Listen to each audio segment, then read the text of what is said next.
almost April, like like just a few hours away from April. All right. Hey, my name is Brock. This is Jonathan. To my right, your left. I don't. You're right. You're right. My I, left. I don't know. It's all backwards on the computer. I don't Okay. know on the screen. All right. Well, thank you guys for getting on this call. I know there's a lot of you guys on Facebook and on YouTube. Thank you so much for joining. We're really excited about this one.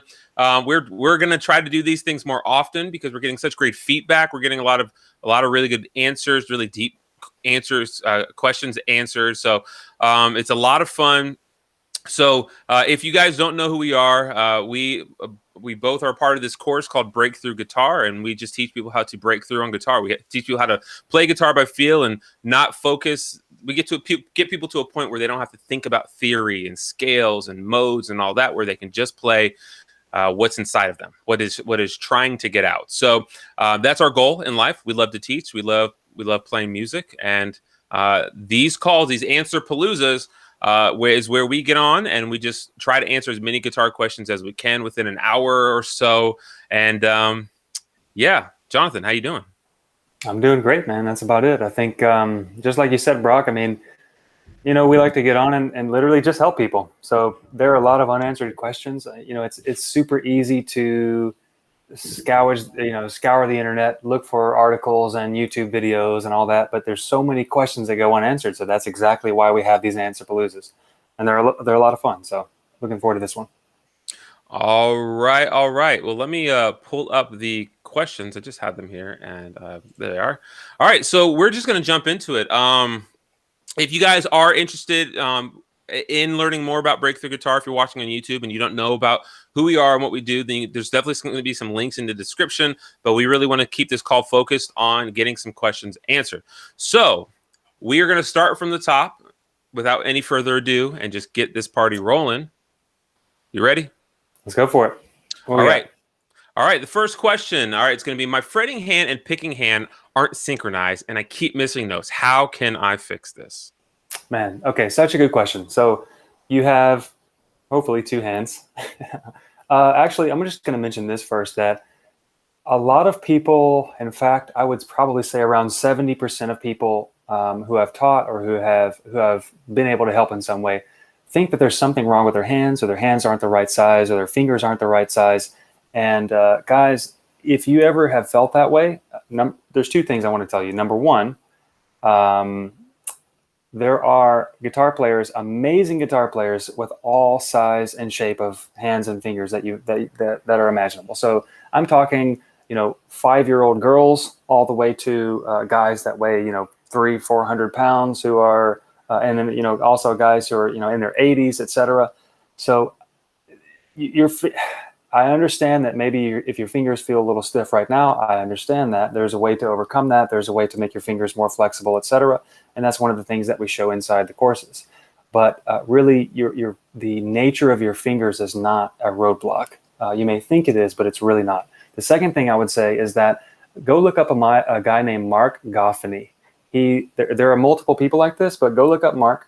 He has no arms, and he plays guitar with his feet, with his toes, and he's really, really good at it. Please go look it up. I think it will really inspire you. So, Brock, the question was about two-hand synchronization. So, the question is, I'm missing notes. I think I'm missing notes because my right hand and my left hand aren't syncing up. They're not playing the notes at the right time. And essentially, we're asking, what can I do about that? Well, first of all, it's a really common problem. You're not alone. When you start playing guitar, of course, number one, there's a new coordination skill to learn. And most people don't think about it in this way, but it's really a rhythm problem. So if you can, let's say the very first song that you learn, or the very first few chords that you learn how to play to a beat.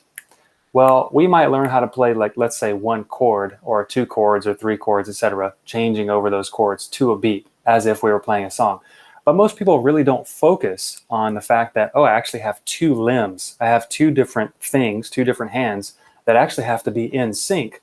And what I notice is that this is really a problem that doesn't become apparent until a guitar player has been playing for a little while. Maybe that can be, depending on how fast they progress, depending on how much they practice, maybe that can be anywhere from 6 months to a year, to it can be 20, 30, 40, 50 years. We've taught students who have been playing for 70 years. So anyway, two-hand sync, what do you do about it? Well, like I said a minute ago, it's a rhythm problem, right? So what we want to do is we want to eliminate distractions, and we want to stop focusing on as many things as possible so our attention can be available for what we want to improve. Now, in this case, we want to improve our synchronization between our left hand and our right hand, depending on if you're right-handed or left-handed. My left hand is my fretting hand, my right hand is my picking hand. If you're left-handed, it's going to be the other way around, of course. But either way, the point is that we want to get these two hands in sync. So, like I mentioned, we want to eliminate as much distraction as possible and specifically focus on a rhythm exercise with getting your two hands to play at the same time. And at first, this is going to seem way too simple, but this is actually how you practice getting your hands to fire at the same time. So what I'm going to do is I'm just literally going to pick a note, just one single note. Doesn't matter what string it's on, doesn't matter what fret it's on, anywhere on the guitar neck that you want to play, right? Just pick one note. And then if I pick this one string, obviously I can play the note and pick it at the same time, and that makes the note ring. So what I'm going to do then, the next step, is I'm going to just add a beat to that. And like I said, this is going to sound very, very simple. It's going to sound overly simplistic at first, but I'm just going to play a steady beat. Now you may know something, or you may notice that I'm not actually letting the string ring out, or I'm not letting the note ring out. So I'm not doing this. Why? Because that doesn't require, from my fretting hand, that doesn't require any movement or any timing. What I want to do is when I play the note, as soon as I press down the note, when I play it with my pick, what I'm going to do is relax my fretting hand. I'm not going to take my finger off the string. I'm just going to relax my fretting hand so that the string comes off the fret, but my finger does not come off the string. What that does is mute the sound of the note. And then the next note that I play, that means I have to press down again with my fretting hand. So what I'm going to do is this. That's just a steady beat, right?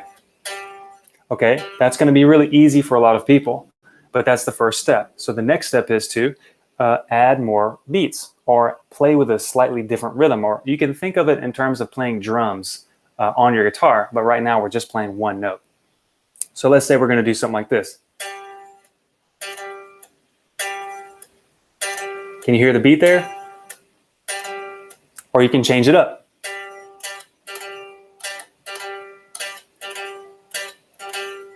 And what I want you to do is think of as many different rhythms as you can with just playing one note. And while every string that you play, or excuse me, every note that you play, you want to mute the string with your fretting hand in between, because you have to fire your fretting hand again whenever you play the note with your picking hand. So the next step after that, that's going to take a little bit of practice, right? If your two hands are really out of sync, it's going to take a little practice for you to be able to do that. And I want you to think as many different rhythms as you can. Like one good way to do this is just listen to a song and mimic the drum beat, but just play one note. Like just play one note on your, obviously with your fretting hand, you're just playing one note. You're not changing anything. So after you do that and after you get comfortable with it, the next step is just simply add another note, to add another finger. And let's say instead of that, let's say I'm going to add this. I'm just adding this note right here. So I'm changing between these two fingers.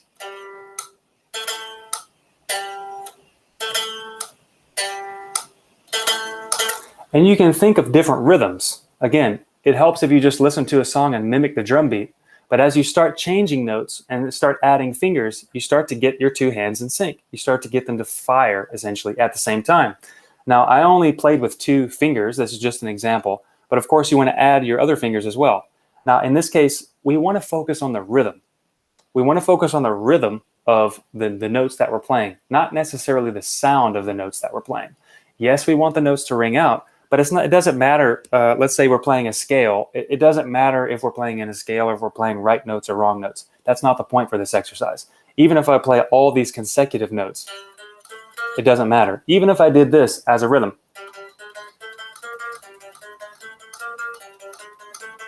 It's just an exercise to get your two hands in sync and your two hands firing at the same time.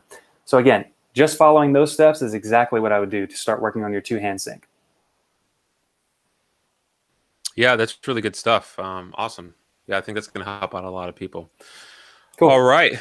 Awesome, man. I'm seeing a lot of people are jumping on this live stream. We have at least 74 people Yeah, thanks viewing. for jumping on, guys. Pamela, Vin, I'm sorry, Dave, Craig, Grayson, Nancy. Thank you guys for showing up. Dan, Luke, great to have you guys on the call.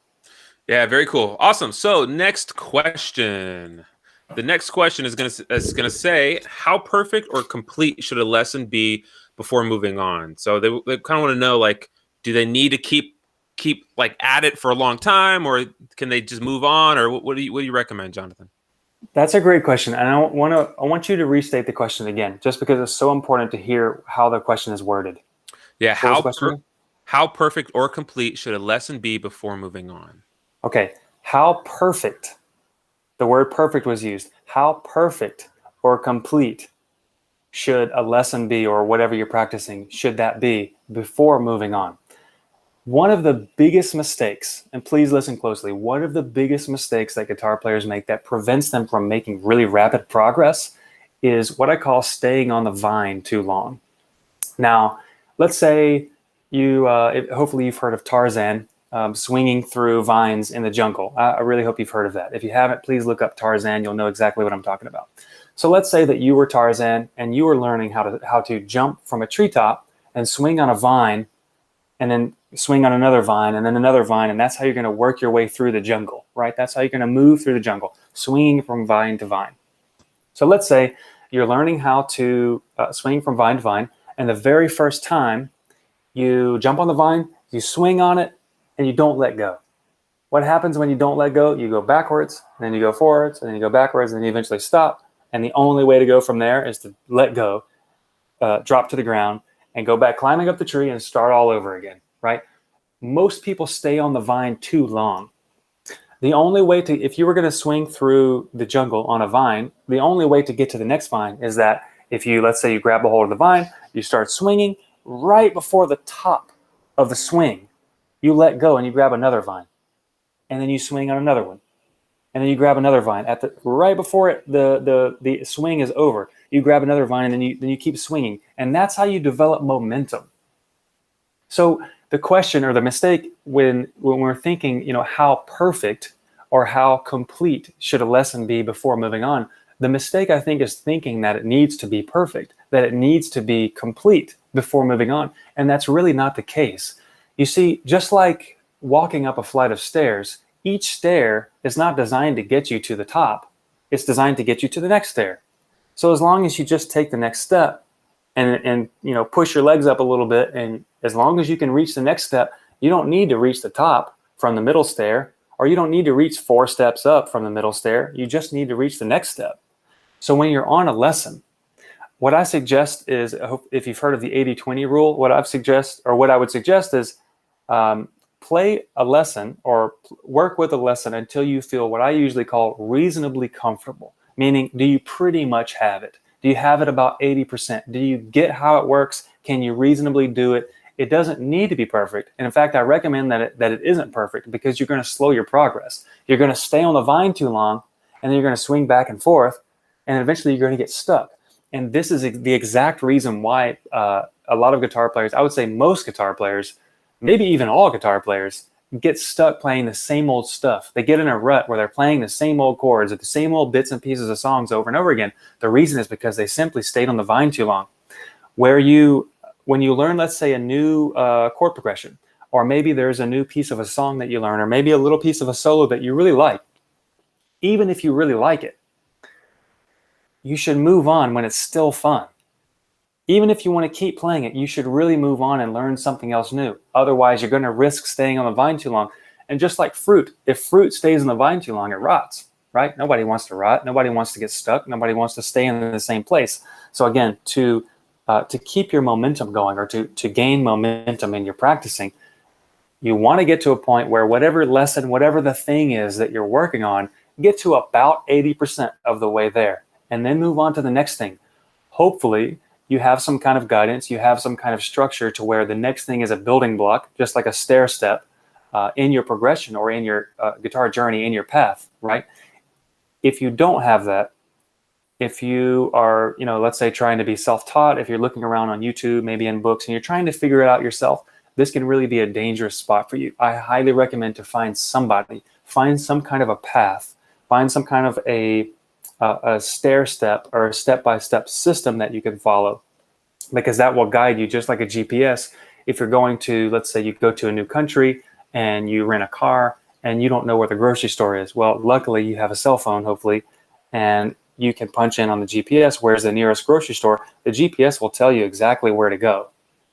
And some kind of a guitar teacher, some kind of guidance, some kind of a system is just like a GPS telling you exactly where to go. If you don't have that, you're going to wind up driving around in circles, maybe even running out of gas, feeling lost, feeling frustrated, etc. So either way, please, step number one is have some kind of guidance. Find somebody who can give you some guidance. And then the second step is, once you have that guidance, once you have a step-by-step system for each step, get about 80% of the way there and then move on to the next step. Because the reason why you don't have to complete all of it is because each step builds on the last step.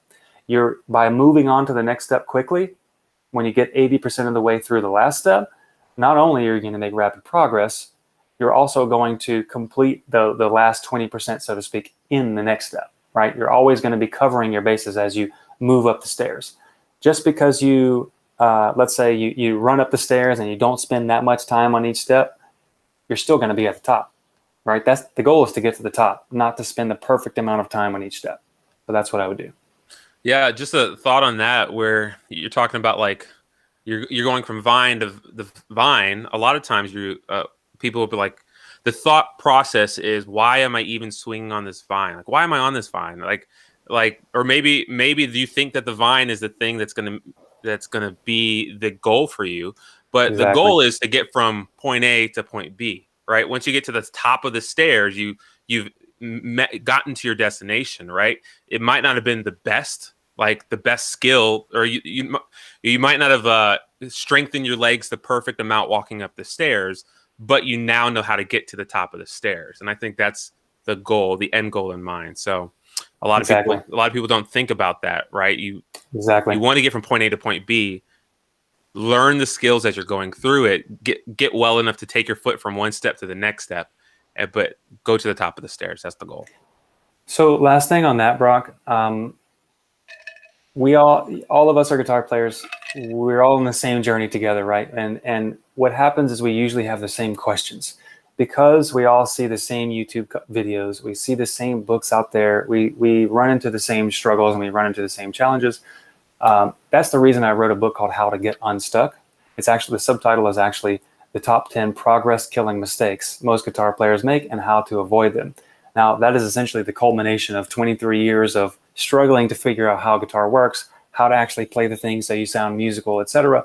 And if you have questions like this, how long, speaking of which, the staying on the vine too long, that comes from that book. That's an example or analogy that I use in that book. But if you have questions like this, which are, how do I, when do I move on? How much should I complete an exercise before moving on?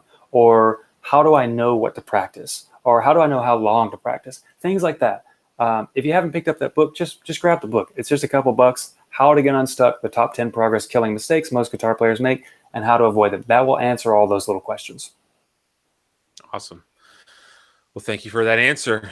All right. The next question is, I have fat fingers and I keep muting strings. Is it just me? How can I play the notes clearly? All right. So if you have fat fingers, how the heck do you stop muting strings so you can play the notes clearly, so you can play the chords clearly, so you can play lead guitar clearly, etc.? So one thing that I like to mention a lot, and I just mentioned it a minute ago, is that there are guitar players with every size and shape fingers imaginable that are amazing guitar players, right? If we can, Brock, is it possible to bring something up on the screen to do a screen share by any chance? Yeah, it depends what it is. Yeah. Okay. Well, either way, you can look this up for yourself if you want. Brock, if you can pull this up, great. If not, no worries. I would look up a guy named Shawn Lane, SHAWNLANE, Shawn Lane. I wholeheartedly believe he is one of the best guitar players of all time.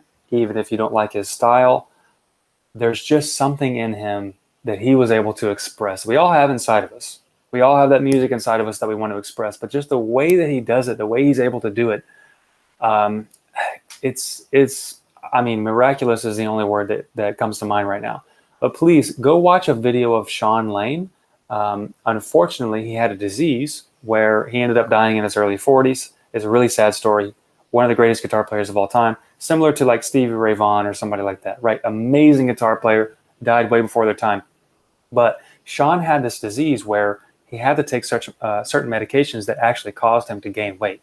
So if you watch his progression, and you can look it up on YouTube, different videos of him, there you go, right there. That's a perfect example of Sean near the end of his life where, I mean, obviously he's not a small guy. He's a very, very large guy. He has very, very large fingers. But this guy, if you just watch him play, I mean, the music is just, it's in a spiritual realm. I don't even know how to describe it. It's mind-blowingly good. But first of all, I just want to encourage you that it doesn't matter the size or the shape of your fingers. It just matters of how you actually pick up the guitar and play the thing. Now, if somebody has bigger fingers, let's say, than smaller fingers, well, due to physics, of course, it's going to be easier for somebody with a huge finger. Let's say my finger was 2 fingers big, like this. It's going to be a lot easier for me to smash a couple of strings at the same time by accident. That's just simple physics, right? And let's say I'm 5 years old and I'm a really, a lightweight, like a skinny 5-year-old girl.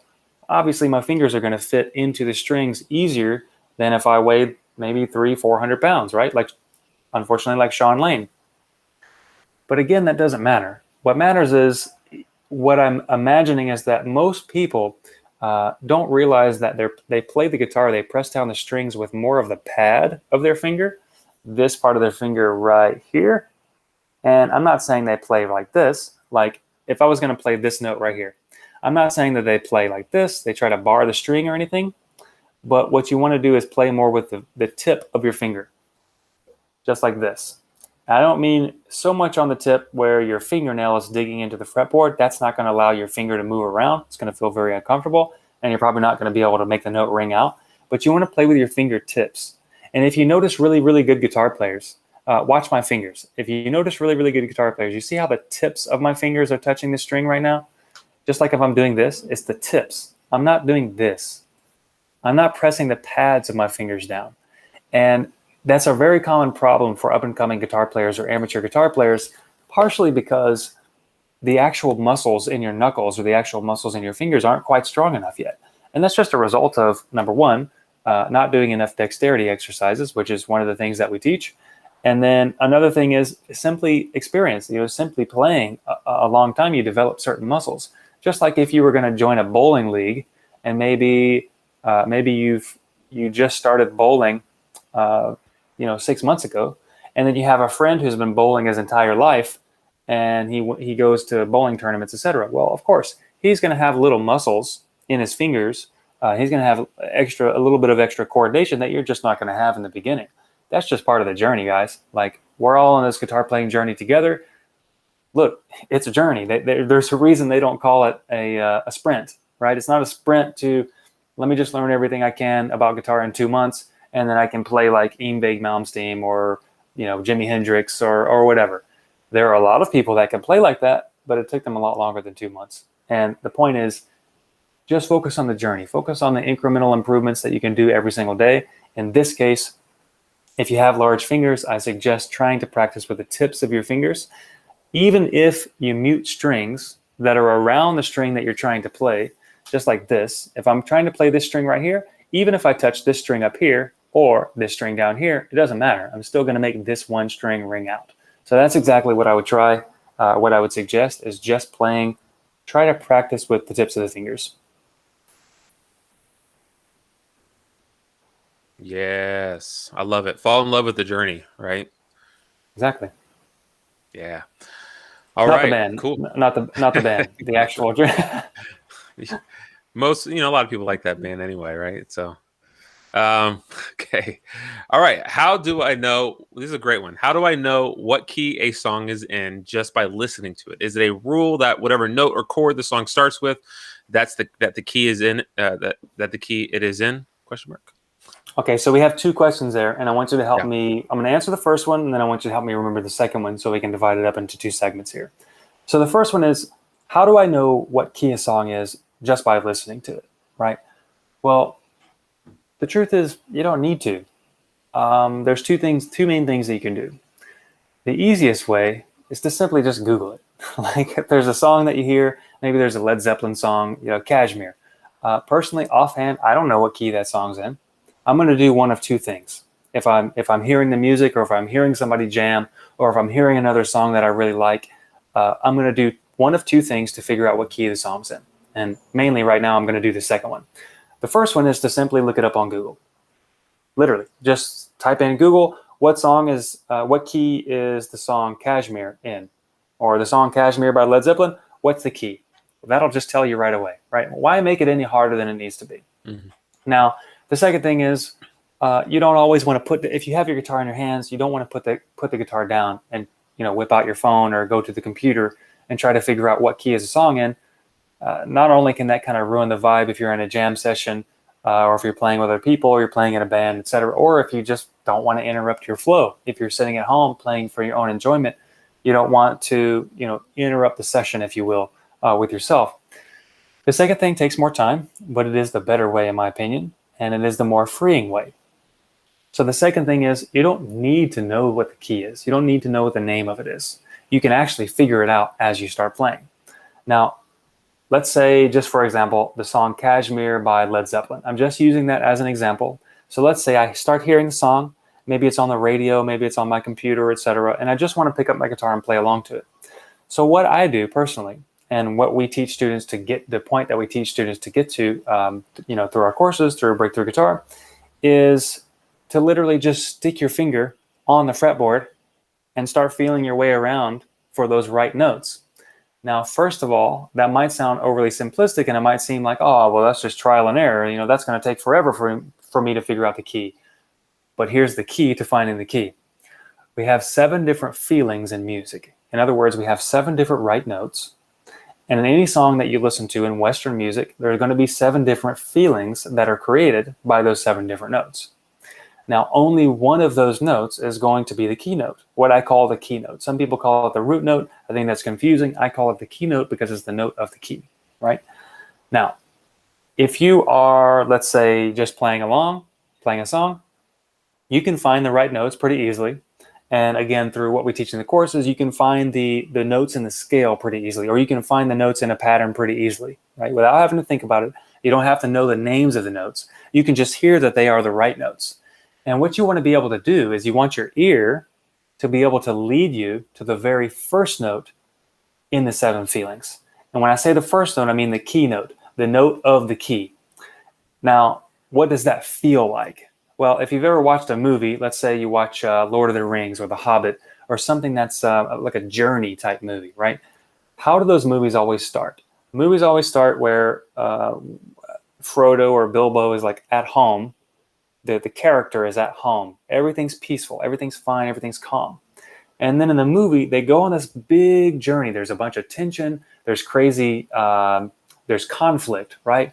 And we're all sitting on the edge of our seats, wondering how the movie, is the character going to survive? Are they going to defeat the enemy, etc.? We're all on our edge of our seats with tension. And then finally, it comes back full circle to where at the end of the movie, the main character, the hero, if you will, defeats the enemy, slays the dragon, etc., and then he finally goes back home, and all the people in the town are greeting him, and he's back home. The music is nice, everything's peaceful. That feeling of being at home is the keynote.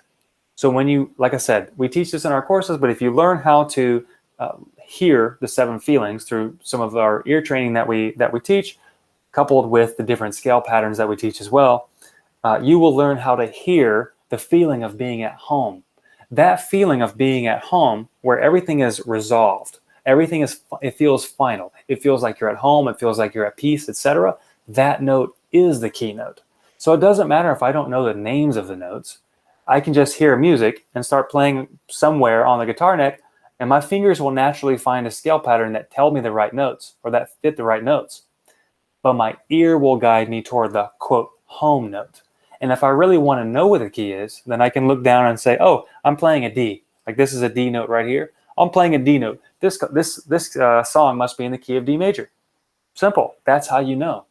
But honestly, guys, at the end of the day, when you can hear what the keynote is, it doesn't matter what the name of it is. You're not even going to look at your guitar neck. You're just going to play and hear your way around the fretboard. Now, what I just described was actually for major keys when things feel happy. Major keys in general tend to feel happy or bright or optimistic, etc. Minor keys tend to feel dark, melancholic, sad, or even depressing. The same thing is true for finding the keynote in a minor key. It's just that the feeling of home feels different. In a minor key, the feeling of home feels, again, sad, melancholic, final, just like you have some kind of a conflict and you just don't want to give it up. Like, that's it. Like, I'm resting on my conflict, and, you know, it's a battle. It's a war. Like, it's final. That final dark feeling is the keynote in a minor key. So again, what you're trying to do is feel your way home. That's literally it. You hear music playing. In my opinion, the best way to find the key is, of course, by going through the training. Of course, the training that we set you up with, the different steps that we set you up with to be able to do these things, to be able to hear the keynotes, to be able to play by feel, to be able to play by ear. But in my opinion, again, the best way to determine what the key is literally hear music, pick up your guitar, start kind of playing around with some notes, and feel your way or hear your way to the home note. That's exactly how I would find a key. Awesome. Yeah, it actually becomes a lot of fun the more you practice it. You'll be able to just pick up your guitar and land on the key right away. Exactly. Yeah. Awesome. Cool. All right. Next question. We have, what's the difference between the major and minor scales and the pentatonic scale? That's a good question. Okay. What's the difference between major and minor scales and the pentatonic scale? There's two different distinctions that I want to make. The first distinction is that a lot of guitar players assume that there are these things called major scales and minor scales. And then there's this other thing called the pentatonic scale. Well, the first thing is the pentatonic scale can also be major or minor. Okay? There's a minor pentatonic scale and there's a major pentatonic scale. I would say most teachers teach what's called the minor pentatonic scale. And that might be a pattern that looks like this. We've all seen that before. They call it the minor pentatonic scale. But the truth is that's not necessarily the minor pentatonic scale. It's just a pentatonic pattern that can actually be a major pentatonic scale or a minor pentatonic scale. It all depends on the context of the music that's being played in the background. Okay, so that's the first distinction that I want to make, that we have these things called major and minor scales, and then we have this thing called the pentatonic scale. Well, the pentatonic scale can also be major and minor. So if we have a major and minor pentatonic scale and a major and minor scale, which some people call the diatonic scales, I think it's just a confusing word, to be honest. What's the difference between those two? Well, I'm going to say two things on here. Number one, there is actually no difference between the pentatonic scale and the major and minor scales. But there is a difference between the major and minor scales and the pentatonic scales, which can be major and minor. So what the heck do I mean? The major and minor scales have, by definition, 7 different notes. Okay? Let's say I play in the key of A major.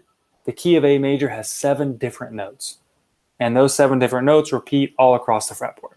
Let's say I play in the key of F major or F minor or G minor, doesn't matter. All of these keys are going to have 7 different notes. And those 7 different notes are going to repeat across the guitar neck. Okay, so 1, 2, 3, 4, 5, 6, 7. The only difference between the major and minor scales and the major and minor pentatonic scale is that the pentatonic scales are actually missing 2 notes out of the major and minor scales. So let's say we just have one scale. Okay, we have a major scale. A major scale has 7 different notes, and those 7 different notes create 7 different feelings. Okay, but that's a different topic. We have a major scale that has 7 different notes. The pentatonic scale only has 5 of those 7 notes. It's missing 2 notes from the major scale. That's literally what creates a pentatonic scale. Now, why does the pentatonic scale sound different or feel different than the major scale? Well, since we are missing 2 notes, when you play what's called intervals, let's say going from 1 to 2 or 1 to 3 or 1 to 4, or the numbers in the scale, because the intervals are different, you're going to get a different sound feeling, or a sound theme, as I like to call it. So you're in the major scale, you have 7 different notes. In the pentatonic scale, you have 5 different notes. But the pentatonic scale contains 5 of the 7 notes that are in the major scale. They're the exact same notes. The pentatonic scale is just missing 2 of them. That's literally it. And that's why it sounds different. So when you only play 5 notes versus 7 notes, you get a different overall theme, if you will. And it just so turns out that the major scale in general, let's say all those 7 notes, kind of tend to sound more a little bit like classical music. There's more of a tonal range. There's more of a range of chords that you can play, or that are generally played in music like that. In the pentatonic scale, for example, we hear most of the pentatonic scale in the context of rock and roll, blues, etc., where the chords in general are more limited, meaning there's not that many different chords, and you only hear those 5 different notes, which gives a characteristic sound, or as I like to call, a sound theme. And that theme is what it feels like blues, or it feels like, rock and roll, or most of those two, generally blues and rock and roll. Now, both of those scales are used across pretty much all types of Western music, right? It's not about which one do we use versus which one do we not use. It's just how do we make a distinction between the two, and how are they actually connected? Well, they are actually the same. Remember, the last thing I'll say is that, just to reiterate, the major and minor scales have 7 notes, where the pentatonic scale only has 5 of those 7 notes. That's the difference.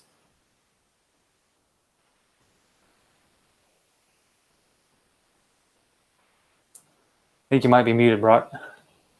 And there we are. There you go. I was just going to say that it's actually a lot easier than people make it out to be. So much easier. By the way, I just want to recognize. I just want to do a shout out. Hey, Sissy, Funky, we got Sean in here. We got Daniel. We got Clarence. We got Norman. We got Manuel. We got everybody. We got Colton. We got Michael. What's up, guys? So glad you can make it. Yeah, we got everybody. So if you guys are just tuning in and you're on YouTube and you're like, who are these guys? It's Brock and Jonathan from Breakthrough Guitar. We just love getting on here live and answering some questions for you guys.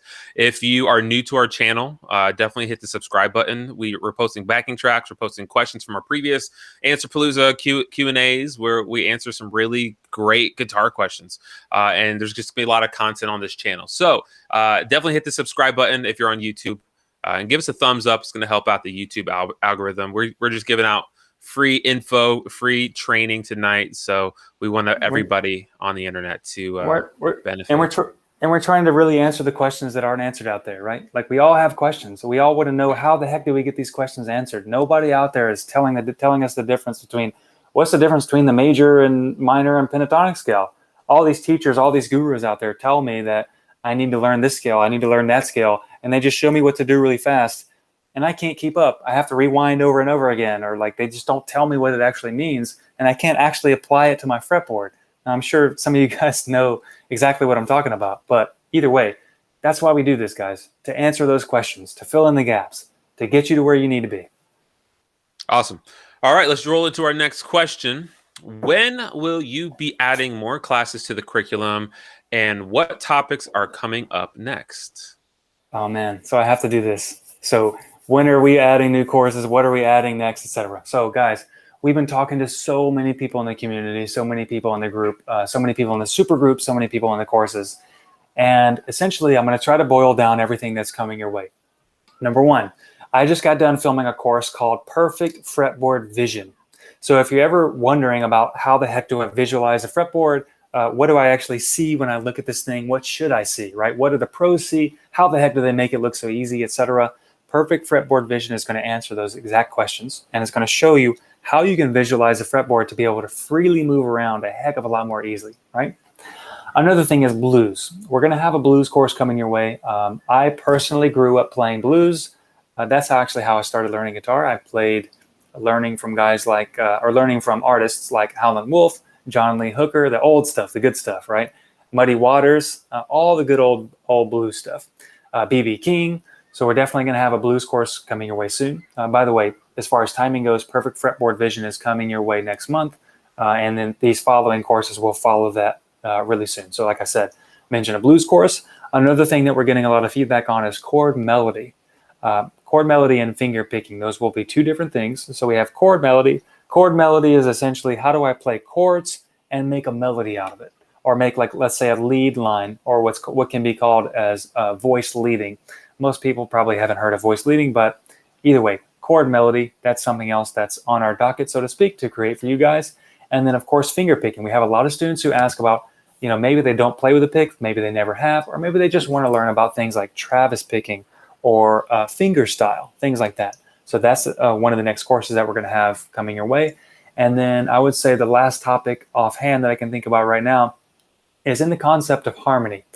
So in the Guitar Freedom Formula, which if you haven't checked out the Guitar Freedom Formula yet, really quick, what is the Guitar Freedom Formula? It is essentially all of my years of experience distilled down to 5 different skill areas that when you improve these 5 areas actually literally allow you to play anything you could possibly ever want to play on guitar. Those 5 areas are framework, which is how do I know where to hit the right notes, phrasing, which is how do I make those right notes sound really good, fitness, which is how do I get my fingers to do what my brain tells them to do, and how do I know where all the right notes are, etc. The next one is harmony. And harmony is how do chords work? What are all these weird symbols that I see in chords? And the final one is, I can't actually bend my pinky that way. I can do it on this hand, but not this hand, is rhythm. So rhythm, right? In order to play any music, you have to have good rhythm. What we teach you to do is develop your internal sense of rhythm, right? It's not about strumming patterns. It's not about strumming chords. It's actually about you. You are essentially, you become a drum kit. You become a drummer, an internal drummer at that point, where you can play anything from lead to chords to chord melody, etc., and you're right on the rhythm every single time, and you can play a bunch of different types of rhythms. So back to, again, the courses coming your way, etc. Going back to the harmony section, we've been getting a lot of questions about triads, about extended chords, etc., and that's going to be one of the next courses coming your way. Let's say after you learn a couple of courses that we have called effortless bar chords. And then another one would be how to know all the right chords, right? In any key, there are 7 different chords. How do you know which chords are in which key, so you don't have to fumble around with trial and error trying to figure out what the heck are the right chords? Now, when you learn what are the right chords, then we can extend those chords and play fancy versions. Let's say like an A major 7, or we can even get more fancy. If you see those chords with a bunch of weird symbols and weird numbers, let's say A major 7, 11. Or 13, or A minor 7 flat 5. What does that mean? So that's going to be one of the next courses that we are definitely going to come out with. And then in addition to that, the last thing I want to mention is the more advanced rhythm course. So if you have down your basic rhythms, when I say basic, basic rhythm can actually get very complex. What I mean is playing with basic quarter notes, playing with basic eighth notes, and then playing with 16th notes, which is what I call the advanced rhythm. There's so many different things you can do with 16th note playing, 16th note strumming, 16th note rhythm. But beyond that, what about advanced rhythm? What about odd time signatures? What is a time signature? What about playing in something like 15/16? How the heck do you do that? What does that mean? What are the different types of timings, etc.? So those are all the things that we're going to be diving into next, and I'm super, super excited to create that for you guys. That is really exciting. So we've got so many good courses already inside of Breakthrough Guitar that, like, I know that most of you guys that are on here, I'm seeing a lot of students that are already in the group. There's just such good stuff in there. We're basically, Jonathan and the crew are going to be working hard to release some new stuff for you guys. It's really exciting. So, oh yeah. All right. Cool. Yeah, I'm looking forward to it, man. Yeah, it should be fun. I'm stoked. I don't think you can tell how excited I am, but it's going to be a really exciting next few months. So, all right, ready for some more questions? Let's do it. All right. When improvising, is it more important to play a specific note in the scale with each chord change? That's the whole question. Can you rephrase Yeah. that again, or can you say Yeah. it again? When improvising, is it important to play a specific note in the scale with each chord change? Okay, so when you're improvising, let's say you put on a backing track, or you're just hearing some music, and you want to pick up your guitar and just start playing, right? You just want to start improvising. The question is it important to be playing a certain note within the scale when the chords change? Now, my answer is yes and no, and it depends. Okay, so let me explain what I mean. When I say yes and no, first of all, just like Stevie Ray Vaughan, just like Prince, just like Jimi Hendrix, just like Elton John, just like so many famous artists that you already know of, they all agree that you can't pick up the guitar, you can't pick up the piano or whatever musical instrument that you're playing. You can't play freely if you're thinking about what you're playing. That's one of the main things that we try to essentially get rid of in general with breakthrough guitar, is that, how do I pick up the guitar and just play what I feel? Like, based on the music that I hear, how do I just play what I feel, right? That's what we're getting at. That's our goal. That's our aim for our students. Now, when it comes to when you're improvising, should you be playing a certain note when the chords change or over a certain chord? I say yes and no for two reasons. The first reason is because technically, if somebody's playing a different chord or somebody's playing certain chords and you play one of those notes in the chord, either by on purpose or by accident, it's going to sound very what we call consonant. Now, there are two different terms that I want to talk about real quick that give you an idea of how good something sounds or how bad something sounds. So consonance is the degree to which something sounds good with another note. So let's say we play one note and we play another note. If those two notes ring together, or if they sound good together, they're going to sound very consonant. On the other end of the spectrum, if we play two notes that don't sound good together, we call that dissonant. So it's going to sound dissonant, or in other words, it's going to feel bad in your gut. You're just going to feel like, that just doesn't sound right. It doesn't feel right, right? And we can all feel that. So that leads me to the 7 feelings. Now, since we can all, and science proves this, by the way, you can look it up, you can look up studies, you can look up evidence, etc. We can all feel what feels good to us, what sounds feel good to us. And we can all feel what sounds feel bad to us. That's literally the main difference between the songs that you like and the songs that you don't like. The songs that you like, they simply make you feel good. You like to listen to them because you like how they make you feel. So you keep listening to them because you want to keep feeling good. The songs that you don't like, they literally just don't make you feel good. You just don't like the lyrics, you don't like the sound, etc. It's not your thing. It doesn't feel good. It feels dissonant, right? You don't want it. You don't want to experience that sound. So whenever we're playing two different notes, let's say I'm improvising, number one, if you know any kind of a pattern, and it doesn't matter where you learn it from, if you know any kind of a pattern for a scale, the pattern itself, the purpose of the pattern is to give you a roadmap of where the right notes are. That's literally it. Now, your job to create music from the pattern, this is where a lot of guitar players get stuck, by the way, is that they learn, let's say I'm learning a scale pattern, and I'm expecting, a lot of guitar players expect the pattern itself to create music for them. And that's just not true. The pattern is just a tool. The next step to create music is what you do with the tool, right? It's how you create music with the tool. Now, if you're improvising, and let's say you're hearing different chord changes and you're just playing one pattern, well, first of all, there's only 7 different notes in the key that you're playing in, right? So that means you don't need to move around the fretboard in order to hit the right notes. You can just stay within the exact same pattern. Yes, I understand that may get boring after a while, but that's not the point. I want you to just follow my example for right now. Let's say somebody else is playing a bunch of different chords, you're playing some music, and you're just playing within one pattern. Well, since there are only 7 different right notes or 7 different feelings in the key, you know that all those 7 feelings are in the same pattern. So you can hit all the 7 feelings, right? Instead of thinking about, well, this person is playing a C major 7 chord, so I need to be playing a C note. I need to be playing a C note because that's the root note of the chord. Well, instead of thinking about that, what you should really do is just play the notes in the scale pattern and feel what notes feel best to you. Chances are you might land on a C, but if I'm playing a C major 7 chord and I play a C note, it might sound kind of boring after a while.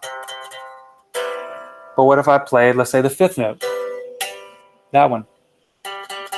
That might make me feel like I want to go to this note.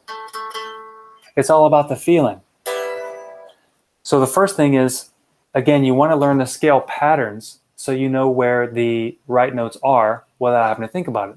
The biggest mistake that you can make is trying to think your way to playing well. So a lot of guitar players will, let's say, buy those big posters or buy a book that has every single key on it, or every single right note, every single note from every single key, and they try to study it and memorize it. That's the fastest way to get frustrated, guys. You're not going to memorize your way to playing music. You're not going to memorize your way to sounding good on the fretboard. When you just learn a pattern, a scale pattern, and you know that all 7 notes are included in this one pattern, you have all 7 feelings in that one pattern. So now your job is to listen to the chords and play which of the notes that feel best to you. And over time, the more you do this, you're actually going to develop preferences. So let's say that I play this A major 7 chord here, and I like the sound of this A, but I also might like the sound of this B. Now that sounds weird with this chord, but if you like it, you like it. And then when you like a sound, what I recommend is you analyze what you're doing afterwards so you know what you're doing.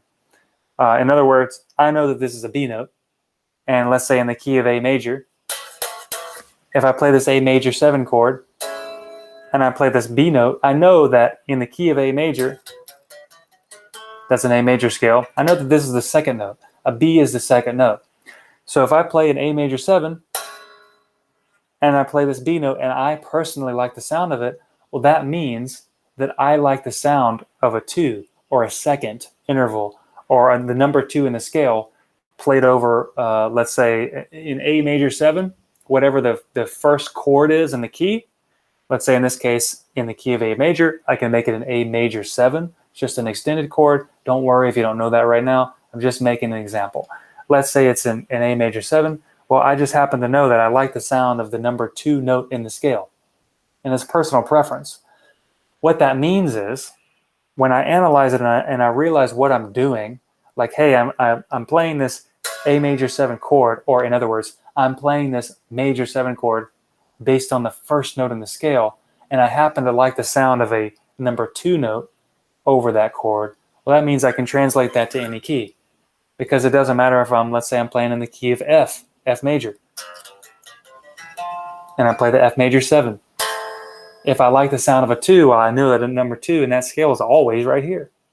Or there's other places that you can play the 2. My point is, you understand the feeling that you like in terms of what most people would call music theory, which I tend to, again, shy away from going down that rabbit hole too much, because it's just like learning your native language. To start learning your first few words and learning how to talk and learning how to speak to maybe your parents, learning how to say, hey, I want apple juice out of the refrigerator, or saying like, hey, I need to go to the bathroom, or I love you, daddy.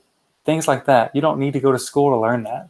It's just native, right? And that's kind of another topic, but that's how we teach music, as a language. And when you learn how to speak in the language of music, well, it doesn't matter what you do on the guitar. You can speak. You can play fluently. You can communicate. That's the whole point. You can learn how to communicate. So anyway, about improvising, should you play certain notes over certain chords? Like I said, I think you should focus on, number 1, playing the scale pattern so you know where the right notes are. Then focus on playing the feelings that you want to hear. And then only after that, only after you experience it, remember, to know and not to do is not yet to know. Only after you experience it, then you analyze what you were doing so you can repeat it in other keys. I like this quote in the chat. Bob Dylan won a Nobel Prize by playing what he thought sounded right. Yeah, of course. And guess what? Chances are what sound right to you sound right to most people. Yeah. Yeah, your body's going to respond when it's the wrong note. Exactly. All right. So here's the next question. Why are your scale patterns different from everyone else's on the internet? That's a great question. So why are my scale patterns, or why the way that I approach scales, why is that different from everyone else on the internet or all the books that you've seen, etc.? So I want to tell you a little story first.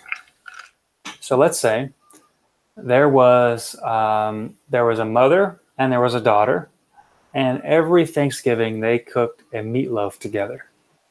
So they all got in the kitchen. The mother wanted to teach the daughter about baking, about the tradition, about cooking the family meatloaf every Thanksgiving.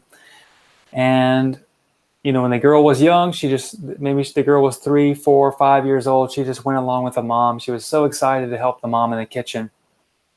And as she started to get older and she started to think for herself more, she started to notice that the mom, they had a pan to put the meatloaf in.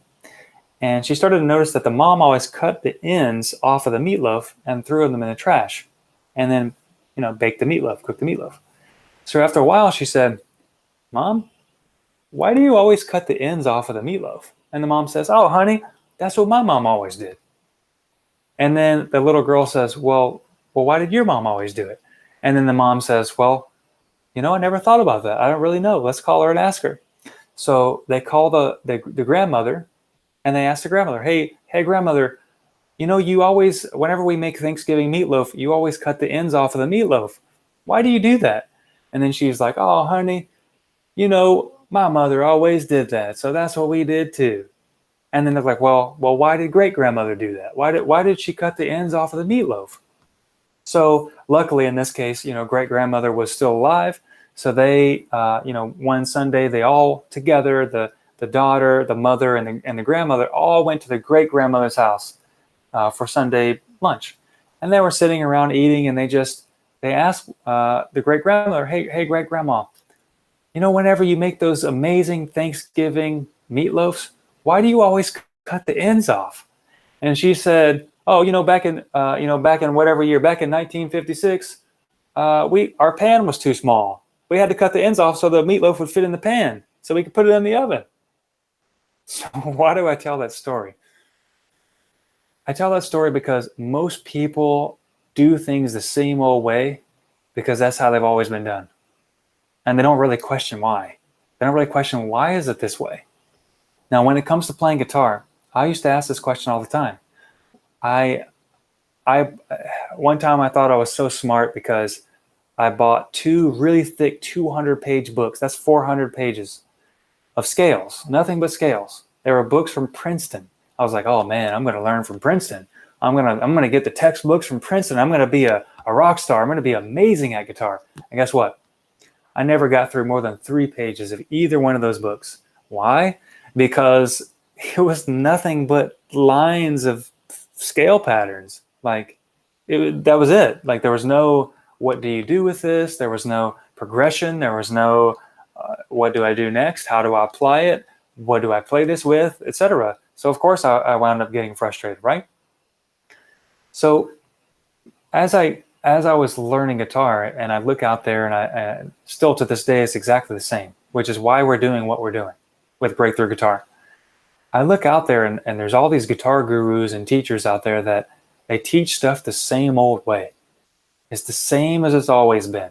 It's the same since 1965. It's the same since 1973. And the way that is that, well, you have to learn the major scale, and then, well, you need to learn the minor scale, then you need to learn this pentatonic scale, then you need to learn the harmonic minor scale, and the melodic minor scale, and then the Dorian scale, then you need to learn the Mixolydian scale, and you need to learn this, and you need to learn that.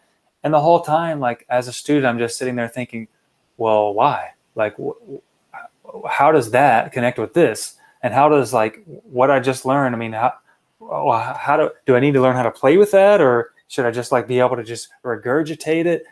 I mean, what about this other scale? Like, I don't even know how to pronounce the name of it. Like, am I really supposed to be learning that right now?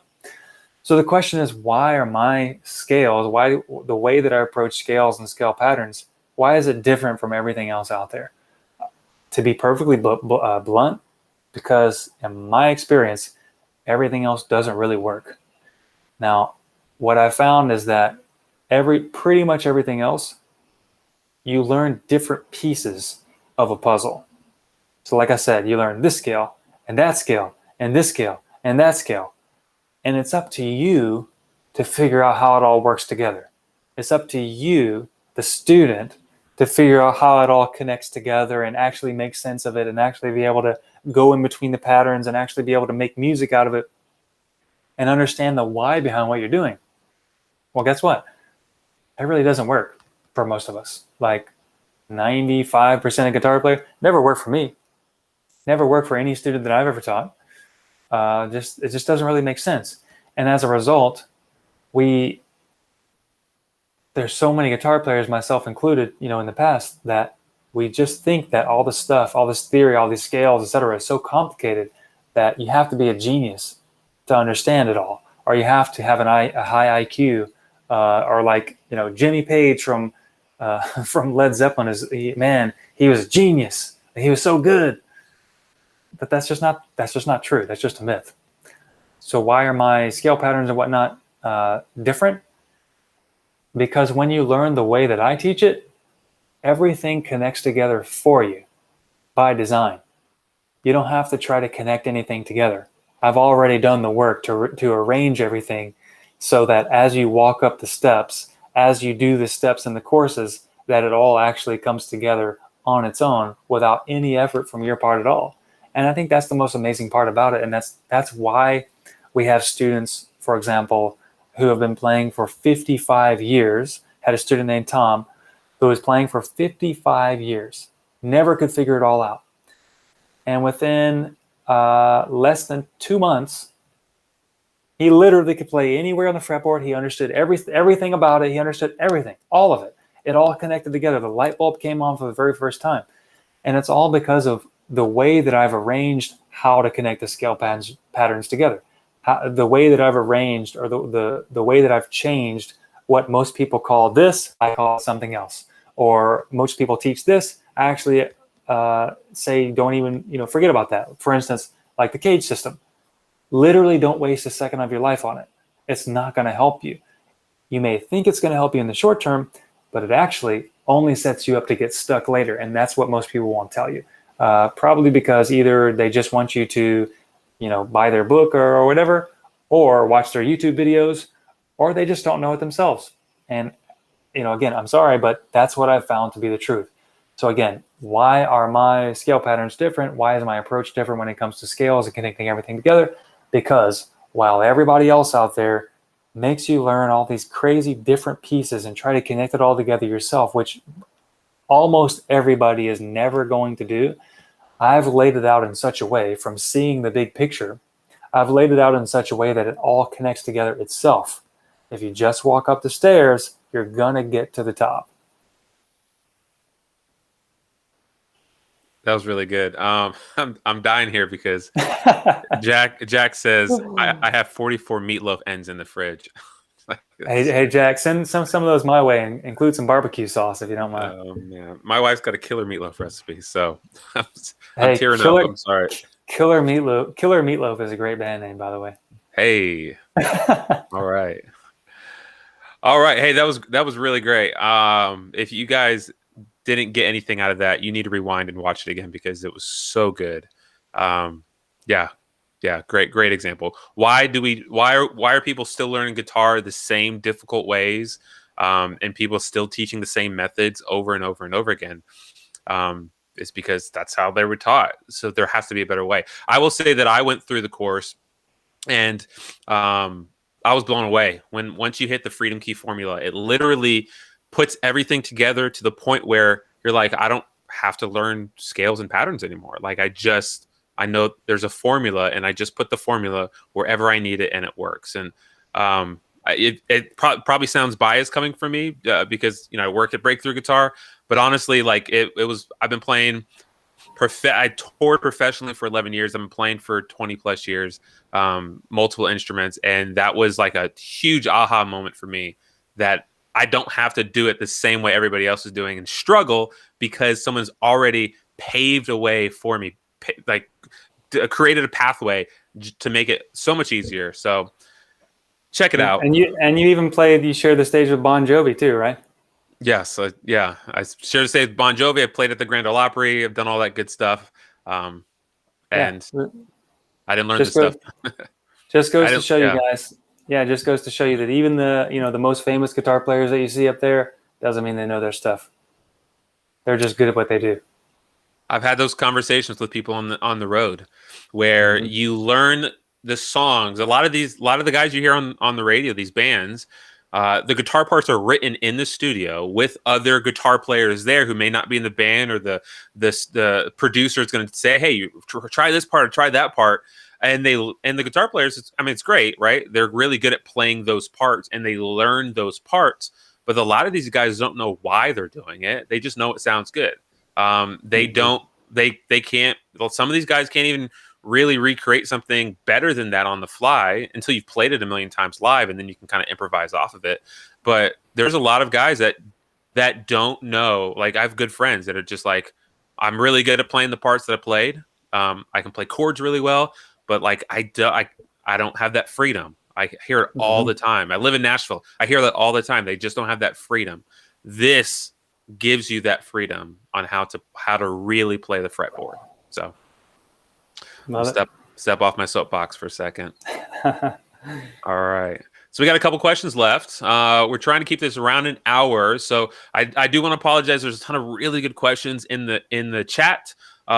So what we'll probably do is try to scrape all those and answer them at the next Answerpalooza. We do try to send out an email. So if you're not on our email list, get on our email list. That's where we try to get some of the questions for these Answerpaloozas, but we'll definitely look into the chats, the previous chats for the next Answerpalooza, because there's really, really good questions, and I don't want those to go unanswered. So, but for the sake of everyone's time, let's roll on to the last few questions. Here we are. All right, I can play scale patterns. Did we ask this one already? Okay, here we go. I can play scale patterns, but I don't sound very musical. How do I get to that next level? Man, I love this question for so many reasons. And okay, there's two things about this. It seems like there's two things about everything that I have to say. So I can play scales. Let's say you've learned some scale patterns, you learn how to connect patterns together, etc., but you're kind of stuck with just the patterns. Maybe you sound dull or mechanical. So how the heck do you start actually sounding musical, right? How do you turn that stuff into music? And I think really that's the key, is saying that how do you turn it into music? Now, a mistake or a trap that a lot of guitar players will fall into is that they expect that when they learn a pattern, that somehow magically there's going to be music, that like they learn one pattern and then, oh man, there it goes. Like there's all the music and they can play whatever they want, for the rest of their life, right? And the reality is, regardless of what other people will tell you, that's not how it works. It does not work that way. As I always mention, a pattern itself is just a tool. A scale pattern, is a tool to get you to be able to hit the right notes in the key without having to think about the names of the notes. Okay, I'll say that again. A scale pattern is a tool. That tool is designed to get you to hit the right notes without having to think about it, without having to think about the names of the notes. Okay? Whenever you see great guitar players, they're not thinking about anything. They're looking over here, they're looking over there, they're doing some weird face, and they're not even looking at the fretboard, and they're just playing. They're just playing what feels good, right? Because they know where to hit the right notes. Now, that goes back to learning scale patterns. So when you learn where to hit the right notes, let's say you learn one pattern, and you know where to physically put your fingers to actually hit the right notes, Well, how do you make those notes now instead of sounding like you're practicing a scale, or instead of practicing, sound like you're robotic or mechanical or dull, like there's lifeless notes there? How do you get that to actually sound like music? And there's two things. Number one, most guitar players fall into the trap of focusing their attention on the pattern itself far too long. Meaning they focus on the pattern. The first step is always to get the pattern down so you can play it and hit the right notes. But most guitar players fall into the trap if they don't have the right guidance. They fall into the trap of just waiting and playing the scale pattern over and over again and just waiting like, well, okay, when is the music going to come out? Well, I'm playing the pattern over and over again. Where's the music? There is no music. Like you're just playing a scale pattern. The reason it sounds like you're practicing scale patterns is because you're practicing scale patterns. Really, it's what I call hyperlogical. It makes so much sense, it's not even obvious at first. It's like, oh yeah, duh. That's why it sounds like that. I'm practicing a scale pattern, so it sounds like a scale pattern. How do we get to the next level? How do we get to the next step? One question I always like to ask is this.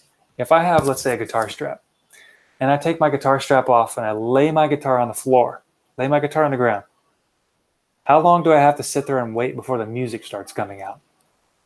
Right? My guitar is just sitting there. How long do I have to sit there and wait before music starts coming out of my guitar? It's a trick question, right? Never. Like it's never gonna happen. Nothing is gonna happen with the guitar unless you make something happen with it. The guitar, just like a scale pattern, is a tool. It's just a machine. The guitar is a machine.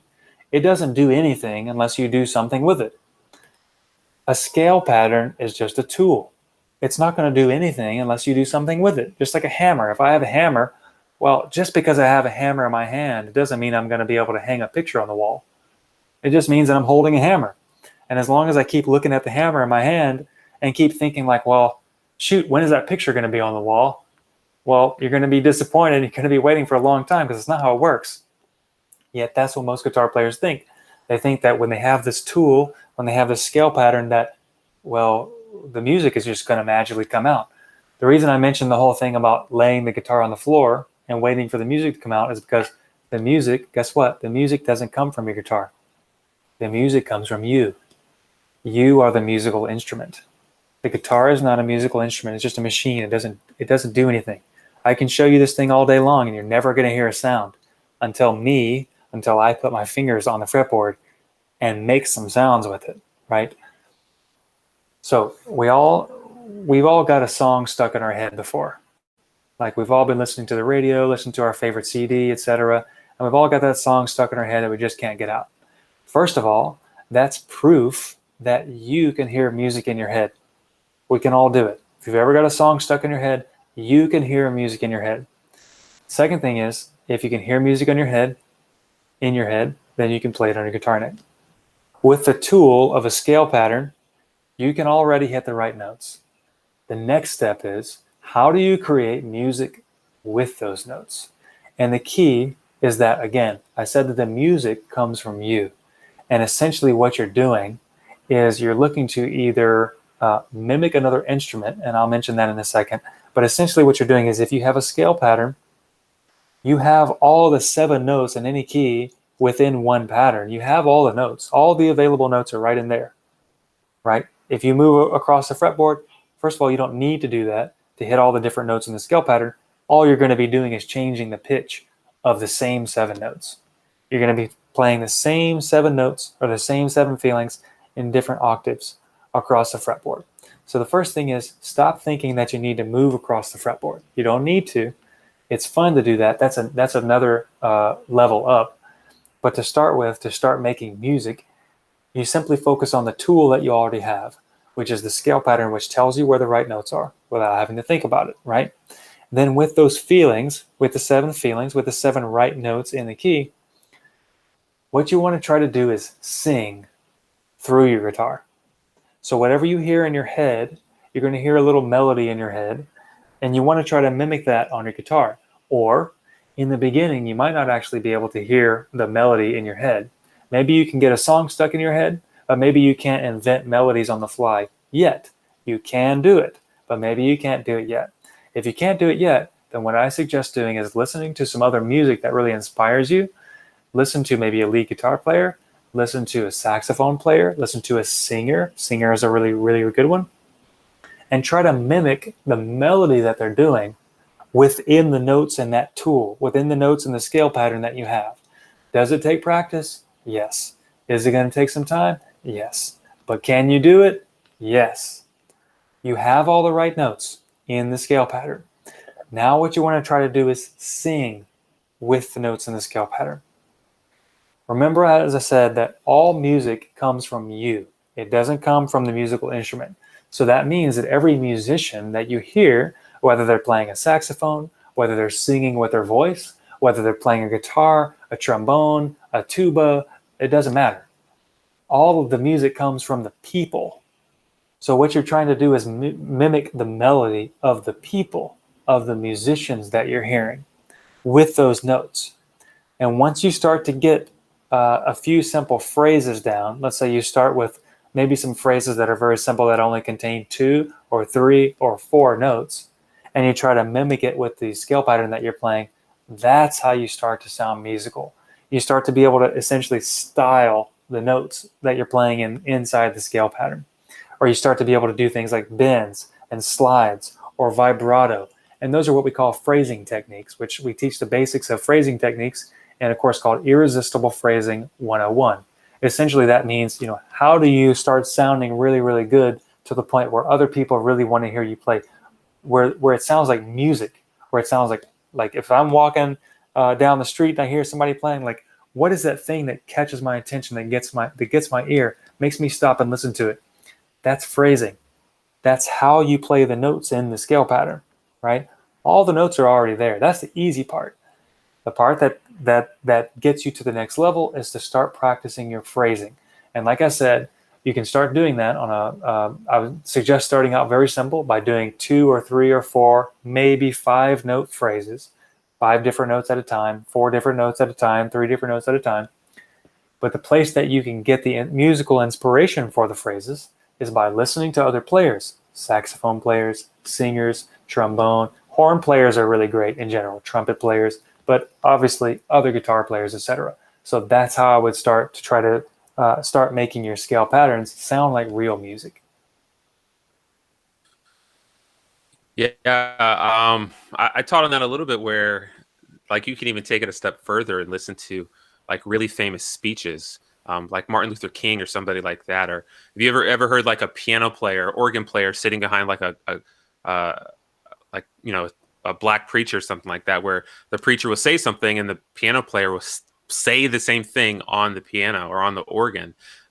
Just another cool example of how you can get some other great phrasing ideas by listening to how people speak and preach and sing or talk.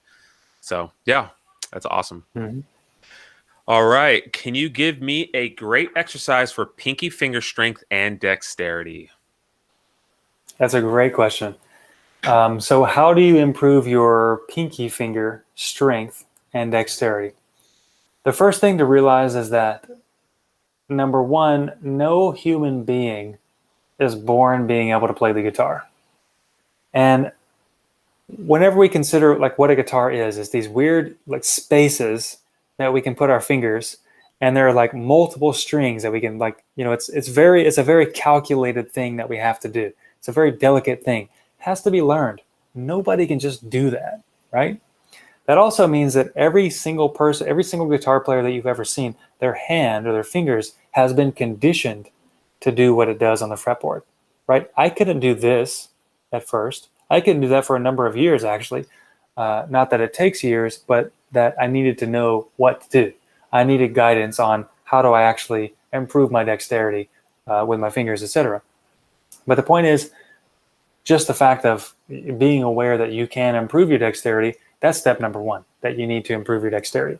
But when it comes to your actual pinky, I don't want to say most guitar players, but a large number of guitar players actually shy away from using their pinky at all, and they just play with these 3 fingers. Now, right away, you're already at a disadvantage, because if you can play, let's say, 3 notes on one string, well, you're missing out because you could really play 4 notes on one string. Or let's say if you're going to play a chord with only 3 fingers, well, you're missing out because you could really use that 4th finger to play a different version of the chord or an extended chord or add extra flavor, etc., to your chords that you're playing. So that's step number 1. Step number 1 is just face the fact that you really should be using your pinky. Just do it. It's going to be uncomfortable at the beginning. Every single human being's pinky is weak at the beginning. We all go through the same thing, right? But we're here to support you. We know how to get your fingers up to where they need to be as far as dexterity and as far as strength goes. But specifically now, let's talk about your pinky. The very first and simplest thing you could possibly do is simply use it. Just use your pinky.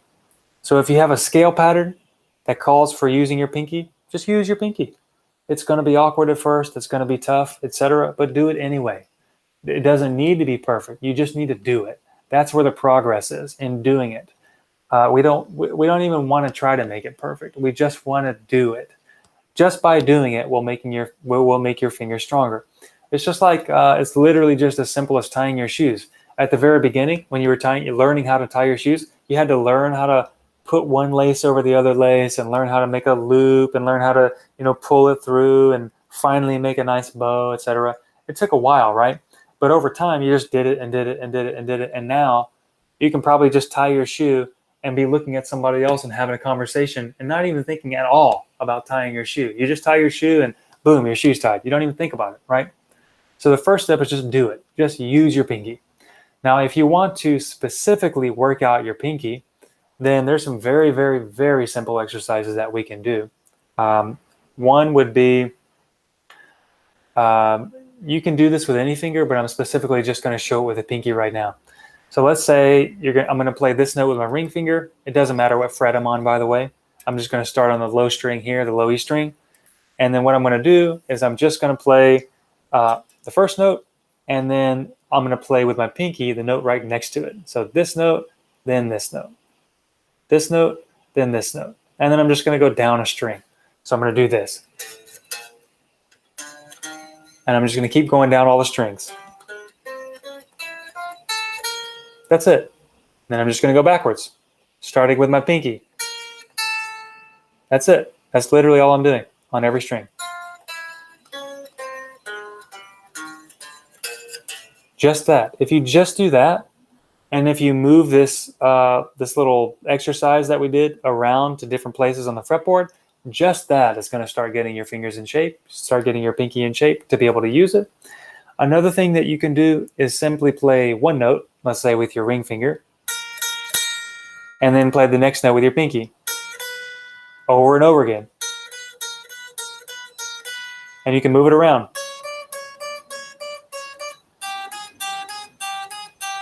A really cool thing to do would be to try to play this in rhythm, and maybe you play 4 times in each place before you move it around, but continue to keep the beat. So something like this.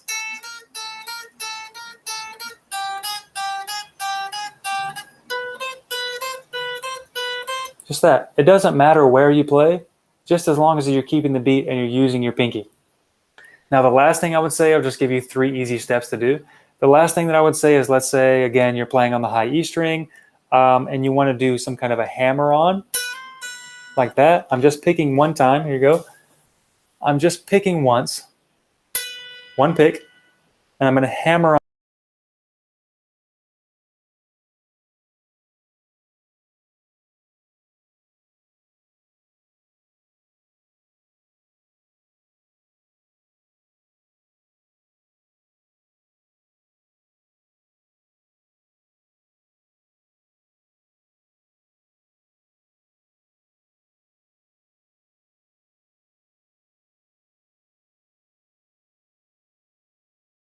All right. It looks like we lost your video. Are you still there?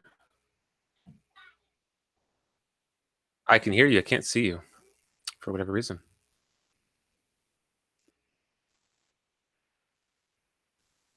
We got. Well, let's see if you can maybe jump out and jump back in, because we got one really good question left. If everybody can hold on. Yeah, we got one great question. So, Yeah, so we got one question left. If you guys are getting any value out of this, like give us a thumbs up on YouTube if you're watching on YouTube. Give us a like on the Facebook group. I mean, this has been a lot of fun, and we love doing this. So we're going to keep doing it if you guys want us to. If you want us to keep doing this, there we go. I see you now. Yeah, here we are. 3, 2, 1. Okay, so where did I leave off with the pinky exercise? I want to Oh, make sure I finish that. We heard everything. You were just at the last little bit of the little exercises that you were doing. So you were sharing the last bit of that third exercise. Okay, so let's just complete this real quick, so just so everybody can see. So the last piece of the pinky exercise that I was going to say is that you simply find a note with your ring finger. Doesn't matter the fret, doesn't matter the string, doesn't matter, right? Usually, in my opinion, the high E string is easier to practice your pinky on, just because you don't have to reach all the way up here. But you should practice on every single string, these same exercises. But either way, the last one is simply, all I'm going to do is pick one time, like that. I'm just going to pick, and then I'm going to hammer on with my pinky, like this. If you can't do that at first, that's totally fine. Remember, we all have to learn how to do this, right? And then I'm going to pull off. That may be really hard to do with your pinky at first. That's all I'm going to do. And it may take you some time to be able to do it fast like that. I wasn't doing that fast, but it may take you some time to do it succinctly like that, one after the other, so you can get it down smoothly. But as you work on it, you will be able to get it down. And then your pinky will be a lot stronger in the process. Awesome. Okay, cool. All right, guys. Well, we got one question left, and it's a good one. So, and this is one I think a lot of people can relate to. How do I get motivated to keep getting better on the guitar? Man, that's a great question. How do I get motivated to keep getting better on guitar? So, it's so easy. It's something that we all struggle with, right? All guitar players, we struggle. We get frustrated. We get to a point where maybe we're learning something and we just hit a roadblock, or we just can't pull something off, or our fingers won't cooperate, or like our brain and our fingers just aren't cooperating. There's a misfire, or maybe our fingers aren't strong enough yet, or maybe we're just not understanding something, etc. Either way, man, guitar gets frustrating. Let's just be honest. It gets frustrating, right? Having guidance and having a stair-step system to follow obviously clearly eliminates 98% of the frustration that you would experience otherwise. But either way, dude, playing guitar, it can be frustrating, period. We need to just acknowledge that. So how do you keep motivating yourself? Now, I can't tell you how many guitar players I've talked to, and I'm included in this category. I can't tell you how many guitar players I've talked to who tried to play for a little while and maybe they just got stuck. Maybe they never really progressed and they just plateaued or just hit a wall with their progress. And like, man, at that point, when you just can't figure it out, maybe you're trying to learn some theory, or you're trying to learn, like, how do I get to that next level? You just can't figure it out. You might sit down and practice, and you might have limited time. And maybe you just don't know exactly what to practice. Or maybe you do try to practice something new, but it's just tough, and you can't break through. You can't seem to get past to that next level, and you wind up playing the same old stuff over and over again. It gets so frustrating. So how do you motivate yourself to keep going? And I think that's actually kind of a trick question, because I would say that you don't motivate yourself. That's the key.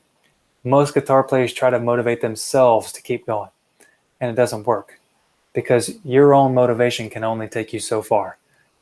You can only, like a car with a gas tank can only go so far before it runs out of gas. And if there's nothing to refuel the tank, you can't go anywhere. You're stuck. And most guitar players, they run out of gas and they can't go anywhere.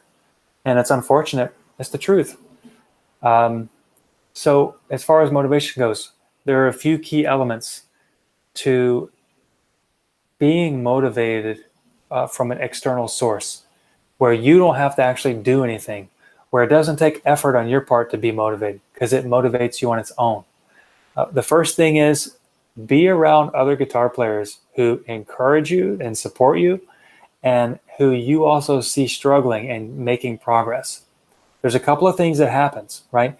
Number one, you realize that it's not just you who's struggling with these issues, right? It's not just you who's going through these struggles, who's having a hard time of it, or it takes a lot of effort, to get to the next level or to progress, right?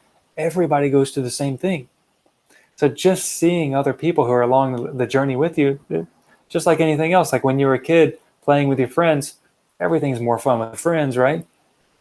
So for the first lesson there is just have friends, have guitar playing friends. And I don't mean like in your local area or in your neighborhood, online.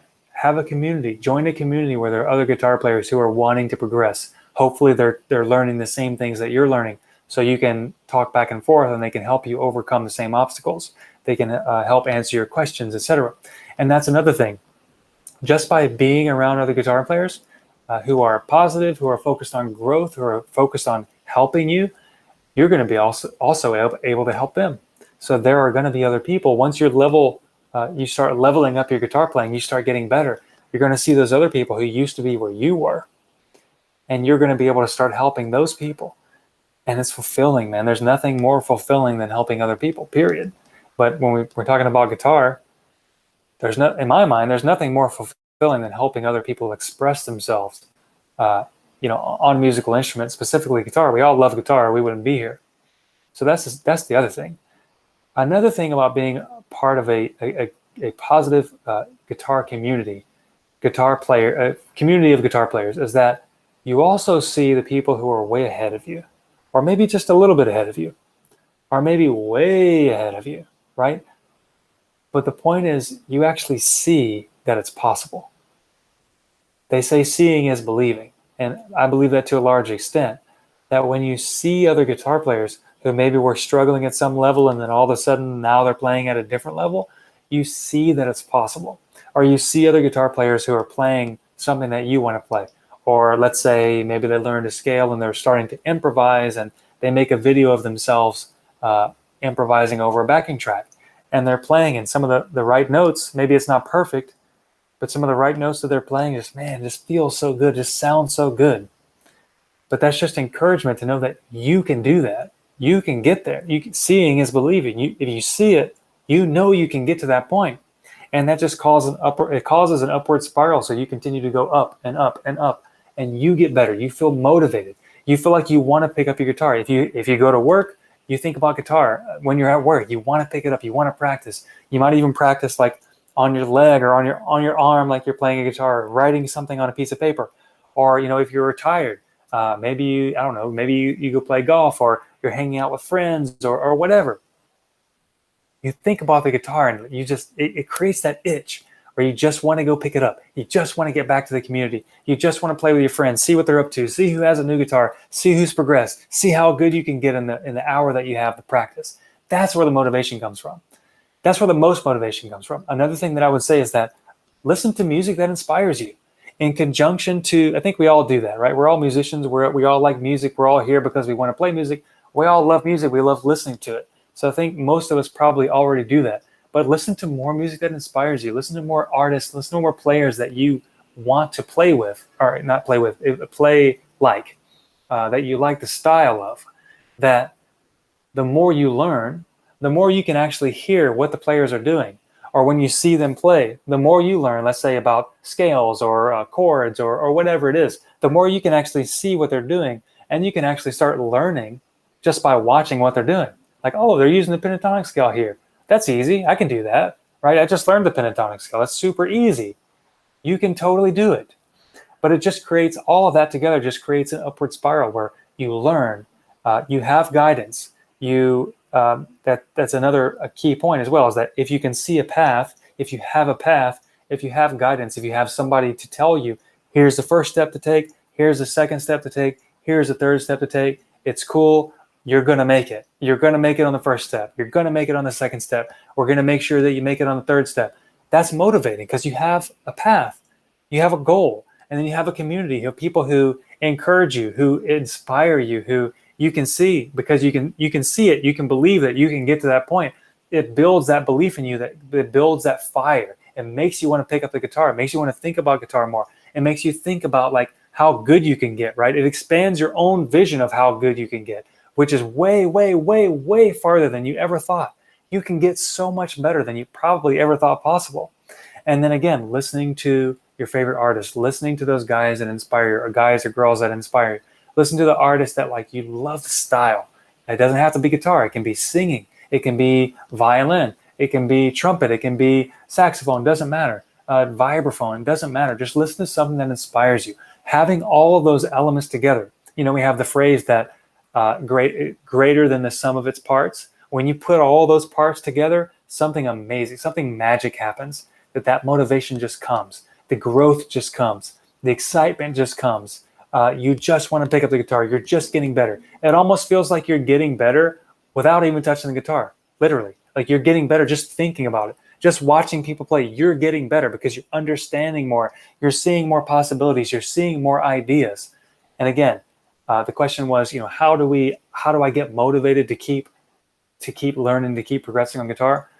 Do those things. Do all those things. And I guarantee you the whole will be so much greater than the sum of its parts, and it will be so magical. Ooh, that was good. That was nice. All right, Jonathan. Well, thank you guys for sticking it out with us on this Guitar Answerpalooza for this month. You guys are amazing.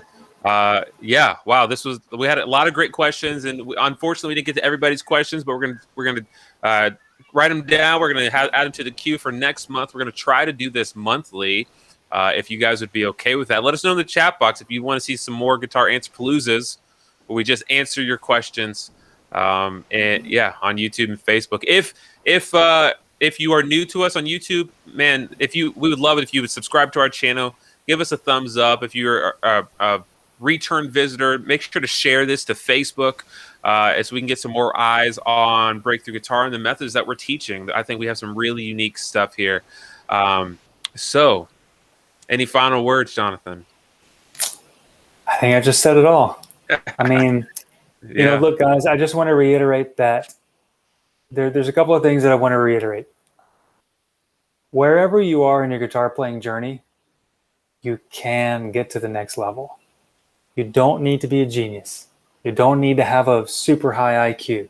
You don't need to have the right size fingers or hands. You don't need to be a certain age.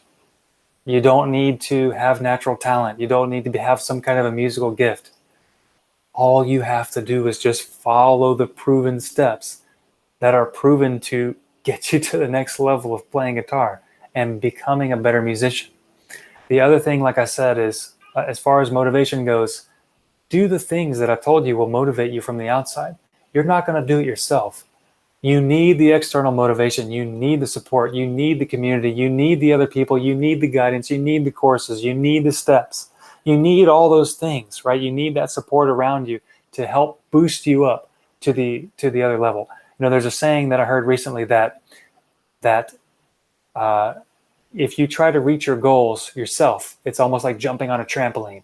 Like you'll jump up and you'll try to touch it, but you'll come right back down. You'll jump up and you'll try to touch it and you'll come right back down. That's not how it works. You need a support system underneath you that raises you up step by step. And guess what? When you have that, you can touch the ceiling with no problem. You can just reach up and touch the top. There you go. Yeah, and if you guys are new and like you want to join Breakthrough Guitar, we do have a super group of almost 4,000 members where it's engaging. Questions get answered quickly from other people who, like what Jonathan was saying, that are a chapter ahead of you or experts or whatever it may be. So when you join Breakthrough Guitar, we try to support you. We're in there. We're doing these calls. We're uploading backing tracks and all these things for you guys. So, and the new courses that are coming out in the next few months is going to be so exciting, y'all. So awesome. Well, thank you so much, guys. Make sure you subscribe, hit the like button. And there's a link in the description. So if you want to check out Breakthrough Guitar and see what it's all about, we have a free course, just kind of get your feet wet and see and start learning how to play by feel. So thank you guys so much. You guys be blessed.